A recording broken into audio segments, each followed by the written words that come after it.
నమస్తే అండి. ఈరోజైతే మనం మసాలా లేకుండానే బెండకాయ టమాటా తోటి రుచికరమైన పులుసు చేసుకుందాం. చాలా టేస్టీగా ఉంటుందండి. సార్ మీరు ట్రై చేయండి. చూడండి, ముందు బాండీ పెట్టుకున్నాను. బాండీ అయితే వేడెక్కింది. నూనె వేసుకుందాం.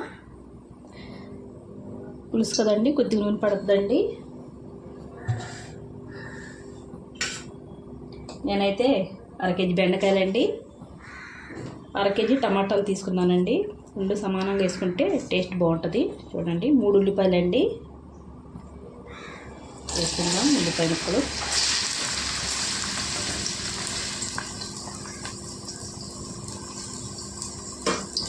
అలాగే మనం ఇందులోకి బెండకాయలు శుభ్రంగా కడిగేసి కోసుకొని ఉంచుకున్నాను. కొద్దిగా పెద్ద ముక్కలేదండి, ఇప్పుడు వేసేసుకుందాం.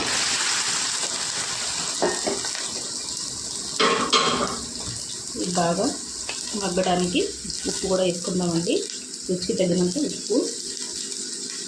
పులుసు కదండి, కొద్దిగా ఉప్పు ఎక్కువ పడుతుంది.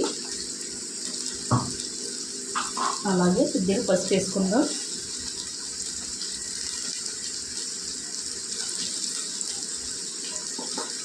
బాగా కలిపేసుకుందామండి. ఉల్లిపాయలు, బెండకాయ ముక్కలు, పసుపు, ఉప్పు అంతా కలిసేలాగా మనం కలిపేసుకుందాం. చూడండి, బాగా కలిపేసుకొని మూత పెట్టి మగ్గించుకుందాం. మధ్యలో మధ్యలో కలుపుకుంటూ ఉండాలండి.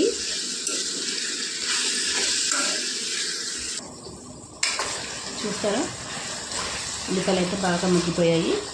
బెండకాయలు కూడా కొద్దిగా మగ్గాయి కదండి. ఇప్పుడైతే ఇందులోకి మనం కారం వేసుకుందాం. రుచికి మనకి కారం ఎక్కువ తినేవాళ్ళు ఎక్కువ, తక్కువ తినేవాళ్ళు తక్కువ వేసుకోండి. పులుసులో కొద్దిగా కారం ఎక్కువ ఉంటేనే బాగుంటుంది. పచ్చిమిరపకాయలు కూడా వేసుకుంటాం కదా మనం. కొద్దిగా కారం అయితే వేగనివ్వాలండి.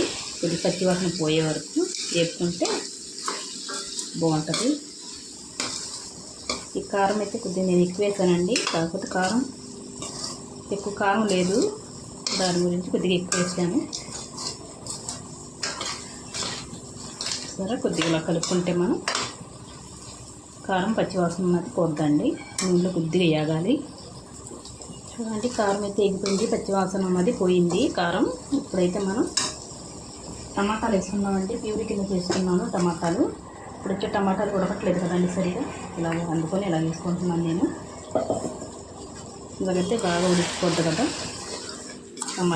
టమాటాలు, పచ్చివి లేకుండా ముక్కలు కూడా కనిపించవు మనకి. ఇప్పుడైతే టమాటాలు బాగా ఉడకాలండి. ఇవి ఒకసారి బాగా కలిపేసుకొని మూత పెట్టి ఉడికించుకుందాం.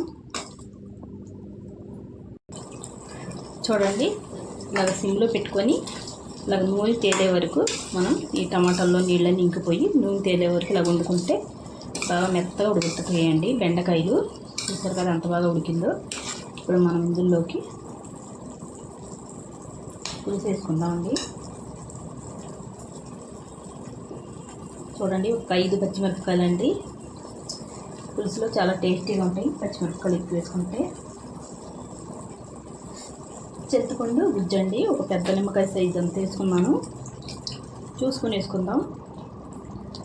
ఉప్పు అయితే ఇది సమానంగా ఉండాలండి. మరి తక్కువ ఉన్నా బాగుండదు, మరి ఎక్కువ ఉన్నా బాగుండదండి పులుసు.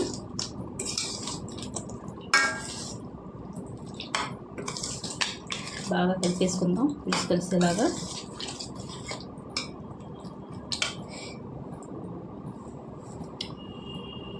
పులుసు అయితే కరెక్ట్గా సరిపోయిందండి. కొద్దిగా ఉప్పు తక్కువైంది. ఉప్పు వేసుకొని మనకి పులుసుకి సరిపడినన్ని నీళ్ళు వేసుకుందాం.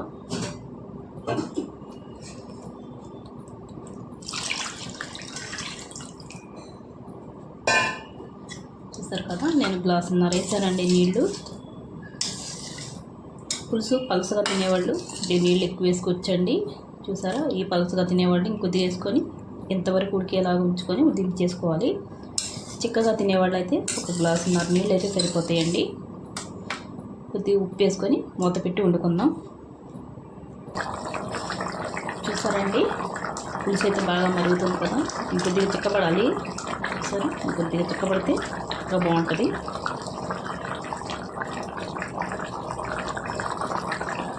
చిక్కపడిన తర్వాత చూద్దామండి. చూడండి ఇలా చిక్కగా వండుకుంటే చాలా టేస్టీగా ఉంటుందండి. చూసారా ఎంత బాగుందో. ఇలాగా ఇప్పుడైతే మనం ఇందులో కొత్తిమీర వేసుకుందామండి. నేనైతే ఒక గుప్పుడు కొత్తిమీర వేసాను. కొత్తిమీర ఎక్కువ వేసుకుంటే టేస్ట్ చాలా బాగుంటుందండి. ఇందులో పచ్చిరొయ్యలు వేసుకుంటే ఇంకా టేస్టీగా ఉంటుంది. మసాలా పచ్చిరొయ్యలు వేసుకుంటే చూసారా. ఒకసారి ఇలా కలిపేసుకొని స్టవ్ అయితే కట్టేసుకుందామండి. ఇంతేనండి, ఎంతో టేస్టీ అయిన సింపుల్గా వండుకునే బెండకాయ టమాటా పులుసు. ఒకసారి మీరు ట్రై చేయండి. వీడియో నచ్చితే లైక్, షేర్, సబ్స్క్రైబ్ చేసుకోండి.